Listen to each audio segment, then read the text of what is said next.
우리가 창세기 18장에 보시면요, 소돔과 고모라가 왜 멸망을 받게 되었는가를 알 수가 있습니다.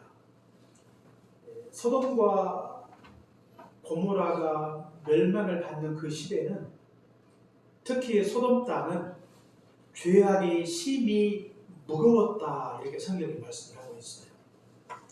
그리고 소돔과 고모라가 멸망을 받게 된 것은 우리가 아브라함의 기도를 통해서도 알 수가 있지 않습니까? 소돔과 고모라에 의인이 없었다고 하는 것입니다. 의인이. 그래서 아브라함이 기도할 때 소돔 땅에 의인 50이 있다면 소돔을 멸하시려나이까, 이렇게 묻지 않습니까? 하나님께서 50명의 의인이 있으면 소돔 땅을 멸하지 않겠다, 이렇게 말씀하시죠. 그래서 45명, 40명, 30명, 20명, 10명으로 줄죠. 그런데 아브라함이 더 이상 5명, 1명 그렇게 더 이상 묻지 않습니다. 그것은 소돔 땅에 의인이 없기 때문이죠. 그래서 결국 소돔이 멸망을 받게 되는 것을 볼 수가 있죠. 반대로 홍수 심판이 있을 때 노아가 구원을 받게 된 이유가 무엇입니까? 그때도 역시 죄가 세상에 가득했다 그랬어요. 뭐가 가득했다고요? 죄가. 그리고 사람들의 생각이 항상 악하고 하나님이 사람 지으셨음을 한탄했다 그랬어요. 그리고 하나님께서 그들의 죄를 보시고 지면에서 모든 생명체를 쓸어버리고자 이렇게 홍수 심판을 내리고 있는 걸 볼 수가 있습니다. 그런데 그 가운데 구원을 받은 자가 누구예요? 노아의 가정이 구원을 받습니다. 그런데 성경에 보니까 노아는 당대의 의인이요 완전한 자라. 여호와께서 그에게 은혜를 베푸셨고 하나님이 그와 동행하셨다고 말씀을 하고 있습니다. 노아가 구원받게 된 것은 바로 하나님이 노아의 의인됨을 보시고 하나님의 그를 구원해 주신 것입니다. 노아는 당대 의인이었습니다. 의롭게 살았어요. 그래서 하나님이 그를 구원해 주셨다고 성경이 말씀을 하고 있는 것입니다. 오늘날 우리가 사는 시대는 어떤 시대입니까? 마치 그때 그 시대와 결코 다르지 않죠. 죄가 심히 무겁고 죄가 가득한 세상 속에 살고 있는 것입니다. 이런 시대에 정말로 필요한 사람은 과연 누구일까? 그것은 바로 의인이 필요하다고 하는 것입니다. 의인. 죄가 가득한 시대에 정말로 필요한 사람이 바로 의인입니다. 왜 의인이 필요한가? 의인이 있어야 교회가 죄악된 삶으로부터 교회가 생명을 유지할 수 있기 때문입니다. 오늘날 이 시대도요, 그때 당시의 시대와 결코 다르지 않아요. 물론 세상은 말할 것도 없지만 특히 하나님의 교회도 죄로부터 결코 자유할 수 없다는 사실을 알 수가 있습니다. 국민일보에서 한국의 기독교 신자들 20세 이상 된 그 기독교 신자들과 100명의 목회자들을 대상으로 조사를 했는데요. 우리 한국 교회가 안고 있는 가장 큰 문제가 뭔가 이렇게 물었어요. 그랬더니 한국의 기독교 신자들 900명은 41.9%가 그것은 한국 교회가 세속화가 되고 한국 교회가 물질주의에 빠져 있다, 이렇게 이야기를 했거든요. 그리고 한국의 목회자들 33%도 역시 같은 대답을 했다고 하는 것입니다. 그러니까 한국 교회가 안고 있는 가장 큰 문제가 무엇인가? 그게 바로 세속화요, 물질주의라고 하는 것입니다. 그러니까 한국 교회가 지금 죄악된 길로 걸어가고 있다는 사실을 알 수가 있어요. 이런 죄악된 길로부터 한국 교회를 보호할 수 있는 가장 확실한 방법이 무엇인가요? 그것은 바로 한국 교회가 의롭게 되는 것입니다. 한국 교회 안에 너와 같은 많은 의인들이 있을 때 한국 교회가 희망이 있는 것입니다. 죄악된 길로부터 돌이켜 한국 교회가 살 수 있는 길이 무엇인가? 그것은 한국 교회 안에 의인들이 많아지는 것. 이것이 바로 하나님의 진노를 피할 수 있는 길이라고 하는 것입니다. 뿐만 아니라 이렇게 의인들이 많아져야 그 의인들이 세상을 지탱하는 마지막 보루가 될 수가 있어요. 소돔과 고모라는 의인이 없어 멸망을 받지 않았습니까? 그러니까 이 세상의 마지막 보루, 이 세상을 지탱할 수 있는 가장 강력한 힘이 무엇인가? 그것은 하나님의 교회가 의인이 되는 것이죠. 하나님의 교회 안에 의인들이 많아지는 것. 그래서 그 의인들이 이 세상을 지키고 지탱할 때 한국 교회가 바로 희망이 있고 세상이 희망이 있다는 사실을 우리가 말씀을 통해서 보게 되는 것입니다. 그렇기 때문에 이 의인의 그 역할과 책임이 얼마나 중요한가를 우리가 성경을 통해서 보게 되는 것입니다. 그렇다면 의인이라고 하는 것은 누구인가? 누가 의인인가? 그 1000만 그 관객이 그 시청을 했던 그 신과 함께라고 하는 영화를 잘 아실 것입니다. 거기 보시면 이제 그 사람의 주인공인가는 잘 모르겠는데 그 소방관을 연기했던 그 차태현이 소방관으로 이렇게 등장해서 연기를 했는데요. 화재가 발생을 해서 어린아이를 구하다가 자기가 죽잖아요. 죽고 이제 저승에 가니까 거기에는 보니까 뭐 차사라고 하던데 저승사자인가는 잘 모르겠는데 그 차사가 그를 가리켜서 의인이라고 이야기하죠. 의인. 그러니까 보통 의인이라고 하면 굉장히 착한 사람, 착한 일을 많이 한 사람, 이런 사람을 보통 우리가 의인이라고 이렇게 생각할 때가 많이 있는데, 그런데 우리가 성경에 비추어 보면 의인이라고 하는 것은 착한 일을 단순히 많이 하는 사람이 의인이 아니에요. 의인이라고 했을 때는 로마서 8장에 나와 있듯이 의인은 하나님을 믿는 자가 의인입니다. 하나님을 믿어 의롭게 된 자가 의인이에요. 하나님을 믿지 않는 자는 악인입니다. 그렇다면 잠언에서는 어떤 자를 가리켜서 의인이라고 성경에 말씀을 하고 있는가? 다 뭐 같은 내용의 말씀인데요. 첫째로 의인은 분별력이 있는 자가 의인이라고 이렇게 말씀을 드릴 수가 있어요. 자, 어떤 자라고요? 분별력이 있는 자. 우리가 5절 같이 한번 보겠습니다. 28장. 자, 5절입니다. 시작. 자기는 정의를 깨닫지 못하나 여호와를 찾는 자는 모든 것을 깨닫느니라. 아멘. 악인은 정의를 깨닫지 못한다. 악인은 공의를 깨닫지 못한다. 그런 뜻이죠. 여호와를 찾는 자는 모든 것을 깨닫는다고 했어요. 이게 무엇이 선이고 무엇이 악인지를 깨닫는다는 그런 말씀입니다. 악인에게는 분별력이 없어요.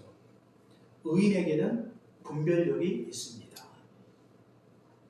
물론 뭐 악인이라고 해서 옳고 그름을 전혀 알지 못한다 그런 뜻은 아니에요. 진정한 의미에서 분별력이 없다는 그런 뜻입니다. 우리가 의롭게 살기 위해서 반드시 필요한 것은 바로 분별력이라고 하는 것이죠. 노아가 이렇게 의인으로 살 수가 있었던 것은 그에게는 분별력이 있었어요. 무엇이 선인지, 무엇이 하나님의 뜻인지 분별력이 있었다고 하는 것입니다. 그가 무엇이 하나님의 뜻인가를 알았기 때문에 하나님의 뜻대로 살지 않았습니까? 죄가 가득한 세상 속에서 방주를 예비하는 것이 하나님의 뜻임을 알고 있었어요. 그렇기 때문에 방주를 예비하는 일에 대부분의 자신의 생애를 거기에 쏟아붓지 않습니까? 그에게는 이 선악간에 무엇이 옳고 그른가에 대한 분별력이 그의 마음속에 있었다는 사실을 알 수가 있는 것입니다. 분별력은 어디에서 오는 것인가? 이 분별력을 갖는다고 하는 것이 결코 쉽지 않습니다. 무엇이 옳고 그른가? 이 분별력이라고 하는 것은 뭔가 이 절대 기준이 정해져야 분별력이 생기는 것이죠. 옳고 그름을 판단할 수 있는 그 기본적인 잣대가 있어야 옳고 그름을 알 수가 있는 것인데, 특히 우리가 살고 있는 지금의 이 시대는 이 포스트 모던 시대라고 그러죠. 포스트 모던 시대의 가장 큰 특징은요, 절대성이 없습니다. 절대적 기준이 없어요. 모든 것이 다 상대적입니다. 시대가 변하고 환경이 변하면 다 바뀌어요. 절대 기준이 없어요. 선이라고 하는 것도 시대가 바뀌면 바뀌는 것입니다. 악이라고 하는 것도 시대가 바뀌고 환경이 바뀌면 바뀌는 거예요. 그러나 우리가 절대 기준을 갖게 되면 시대가 변하고 환경이 변해도 결코 바뀌지 않습니다. 절대성이 무너져버린 세상 속에서 이렇게 분별력을 갖는다고 하는 것이 결코 쉽지 않아요. 그것이 과연 선인가? 그것이 과연 악인가? 이것을 분별하기조차도 결코 쉽지 않다고 하는 것입니다. 요즘 굉장히 유행하고 있는 것 중에 하나가 챗 GPT죠. 이게 그 작년 가을에 출시가 됐는데요. 보니까 3월 달에 이 서비스를 이용하는 숫자가 한 1억 명이 넘는다 그래요. 그러니까 나온 지가 얼마 안 됐는데 굉장히 많은 관심을 갖고 구글에 들어가서 가입하고 실제로 이렇게 다운받아 이렇게 쓰시는 분들이 많이 계시는 거예요. 제가 알고 있는 목회자들 중에서도 이제 그걸 적절히 활용하는 분들이 많이 계시더라고요. 일종의 질문하고 답을 얻는 그 인공지능 챗봇이다 이렇게 이야기하죠. 챗봇. 챗봇이라고 하는 것은, 챗이라고 하는 것은 채팅할 때 쓰는 그 챗자 아닙니까? 폿이라고 하는 것은 쉽게 말하면 프로그램을 가리켜요. 질문하고 대답하는 그런 프로그램을 가리키는데, 그런데 우리가 전에는 이 데이터를 가지고 단순히 어떤 질문에 대해서 답을 얻을 정도의 수준이었는데, 그러나 그 수준을 능가하죠. 지금은 굉장히 이 창의적인 답을 얻을 수가 있어요. 어떤 주제를 주면 글도 쓸 수가 있고, 전에는 그냥 논문 이렇게 받을 수가 있는데 뭔가 좀 창의성이 생겼다는 말이죠. 그리고 그림도 스스로 그릴 수가 있어요. 아이디어를 만들어낼 수가 있습니다. 심지어는 성경 본문을 주면 설교도 만들어요. 가상 목사가 만들어질 수가 있고, 이제는 이 인공지능을 통해서 직접 설교 본문을 주면 그 본문에 맞는 설교도 들을 수가 있는 그런 시대가 되었다고 하는 것이죠. 이것이 과연 선일까? 악일까? 그냥 단순히 하는 과학인가? 우리가 이것을 선인지 악인지 단언하기가 쉽지 않을 만큼 굉장히 헷갈리는 것입니다. 이것이 우리에게 축복이 될지 재앙이 될지, 이해 득실을 따져볼 때 득이 많을지 실이 많을지 우리가 단정할 수가 없는 것이죠.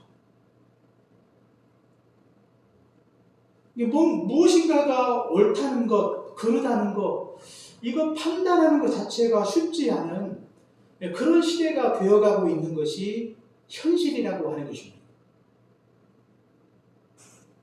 그러니까 우리가 이런 분별력을 갖지 못하면 이렇게 갑자기 우리 속에 과학이라는 이름으로, 문화라고 하는 이름으로 갑자기 우리 안에 들어올 때 무분별하게 이걸 수용하기 시작하면 나도 모르게 죄악된 길로 걸어갈 수 있다고 하는 것입니다.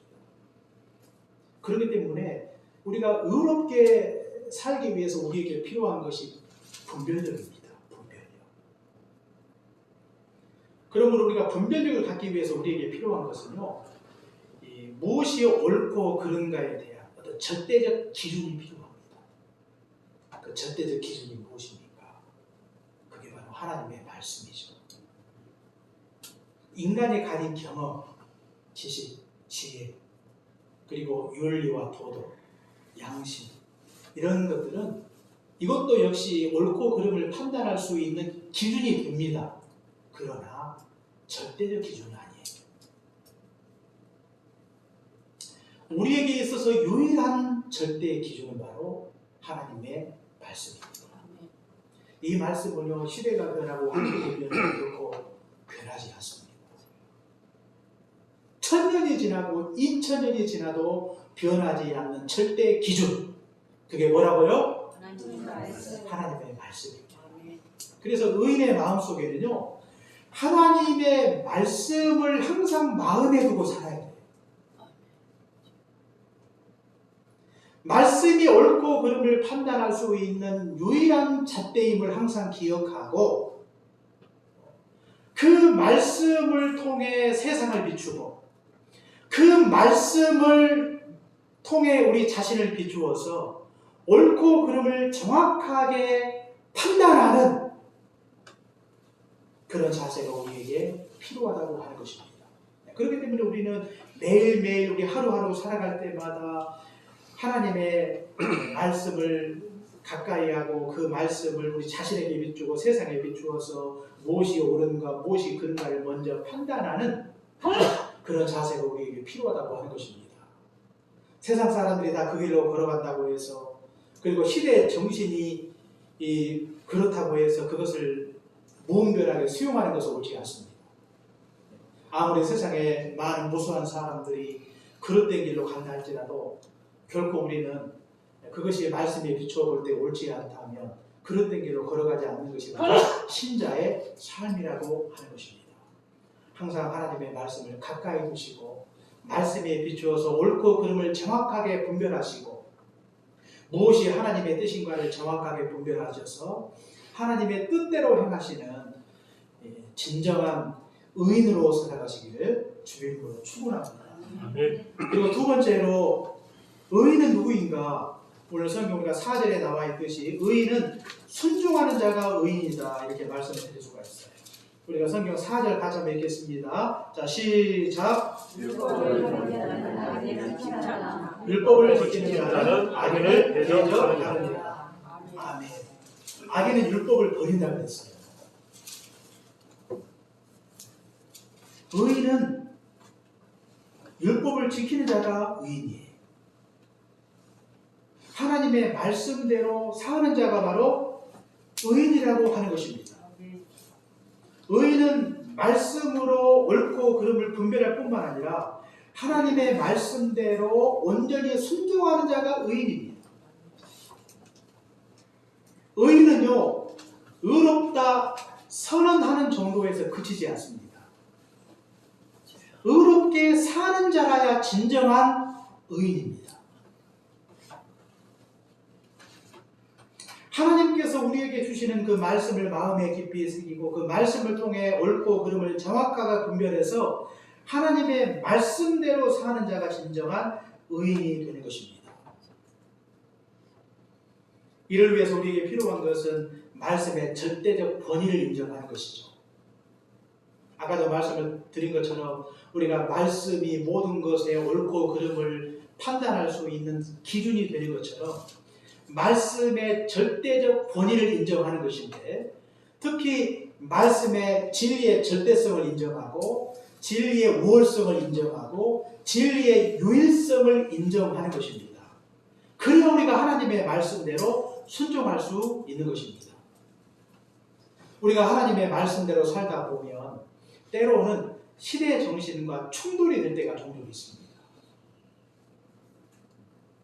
시대 정신을 쫓아가야 될 것인지, 무수한 사람들이 걸어가는 그 길로 걸어가야 될 것인지, 아니면 하나님의 말씀대로, 비록 그 길로 걸어가는 자가 적고 그 길로 걸어가는 것이 세상 사람들의 강력한 지지를 받지 않는다 할지라도 그 길로 걸어가는 것이 하나님의 뜻이요 하나님의 말씀이라면 우리가 시대 정신과 충돌이 있을 때 하나님의 말씀에 우선하는 것입니다.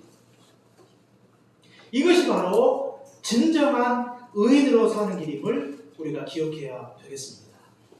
뿐만 아니라 하나님의 말씀대로 순종하되 우리는 모든 삶의 현장에서 하나님의 말씀대로 순종하는 것입니다.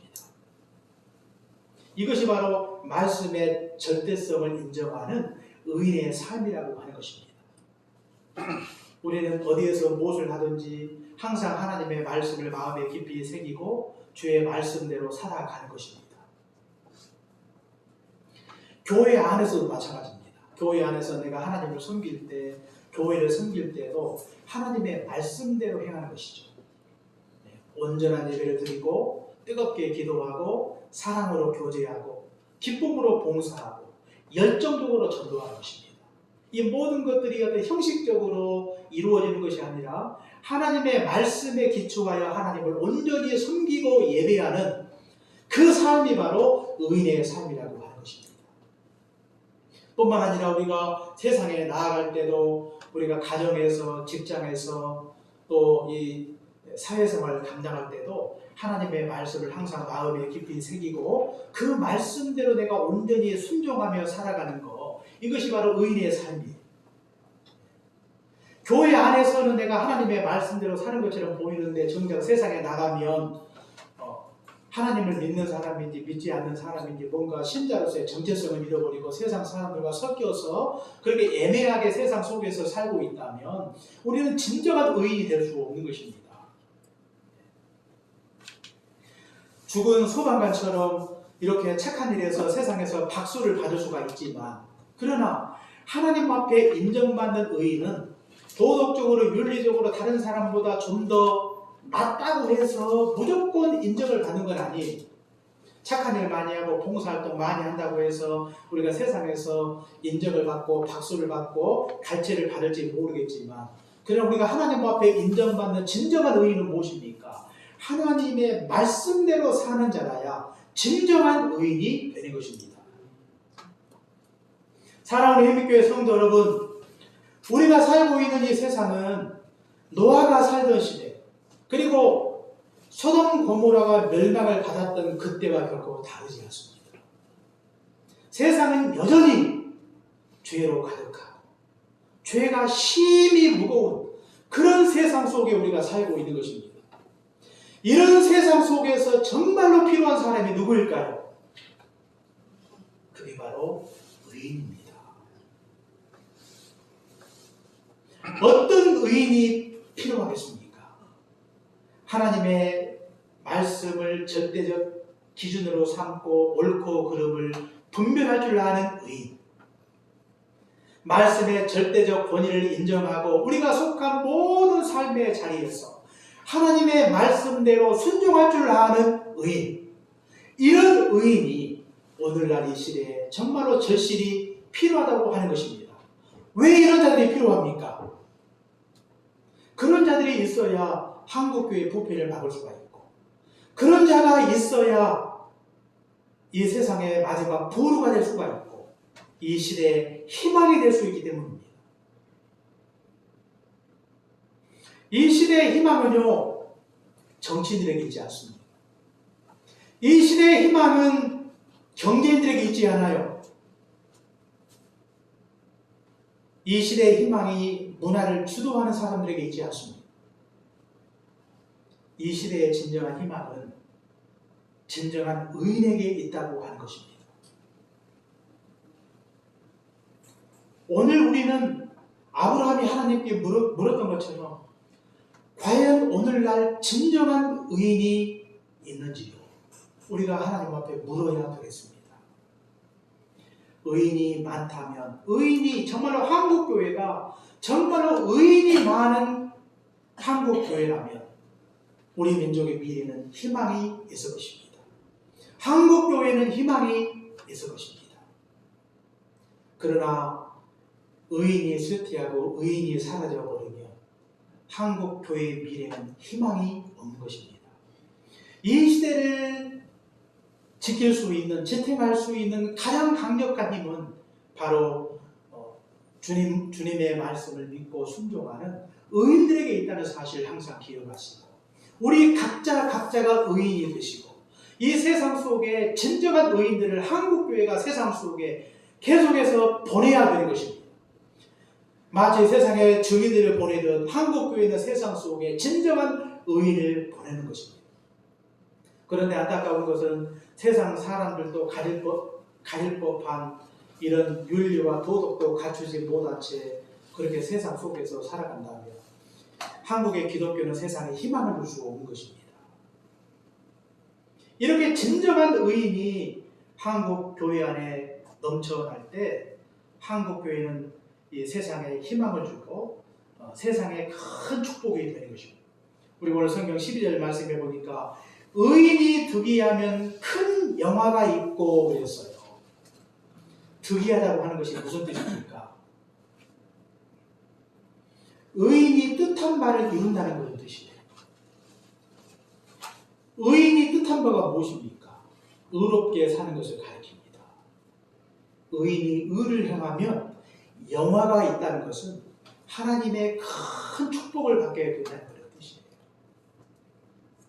의인이 있는 가정, 의인이 있는 교회, 의인이 있는 사회는 하나님의 축복이 있고 희망이 있습니다. 하나님의 그런 자에게 큰 복을 주실 것입니다. 그러나 의인이 사라져버린 공동체는 희망이 없어요. 부유하다고 그 나라가 희망이 있는 게 아니에요. 오늘날 유럽의 교회가 이 사양길로 걸어가지 않습니다. 수많은 교회들이 이 나이트클럽, 댄스바로 다 변했습니다. 그렇게 화려했던 유럽의 교회가 처참하게 무너졌어요. 유럽이 비록 부유하다 할지라도 오늘날 하나님 앞에 모여 예배하는 기독교 신자들이 줄고 남아있는 교회는 한 20% 정도 되는데 그 교회는 한 20명, 30명의 소수 노인들이 모여 하나님을 예배하고 있다고 하는 것입니다. 축구장에는 많은 사람들이 무수하게 차고 넘치는데 정작 주일날 교회는 텅텅 비어가고 있는 것이 오늘날 유럽 교회의 현실 아닙니까? 의인들이 사라져버린 유럽의 미래, 희망이 있을까요? 희망이 없는 것입니다. 오늘날 한국교회를 바라보고 우리 신자들을 바라보면서 우리 주님이 찾고 있는 자가 과연 누구입니까? 진정한 의인을 찾고 있는 것입니다. 의인들이 있어야 희망이 있습니다. 우리 해미교회 모든 성도들이 진정한 의인 되시고 우리 한국교회가 진정한 의인들이 모이는 거룩한 신앙의 공동체가 되고 이 나라 이 민족의 미래가 희망이 있고 그리고 무너져가는 한국교회를 살리는 진정한 의인들이 한국교회 안에 차고 넘치도록 우리 각자가 하나님의 말씀을 절대적 권위로 인정하고 그 말씀으로 분별하시고 그 말씀에 순종하셔서 우리 자신이 우리 해미교회가 이 세상 속에 진정한 의인으로 하나님 앞에 우뚝 세워지는 이런 놀라운 역사가 있기를 주의 이름으로 축원합니다. 기도하겠습니다. 사랑해 주님 감사합니다. 의인이 득이하면 큰 영화가 있다 말씀해 주셨사오니 하나님 아버지 오늘 우리 한국교회가 진정한 의인들의 교회가 되기를 원합니다. 우리 해민교회가 의인들이 모이는 신앙 공동체가 되기를 원합니다.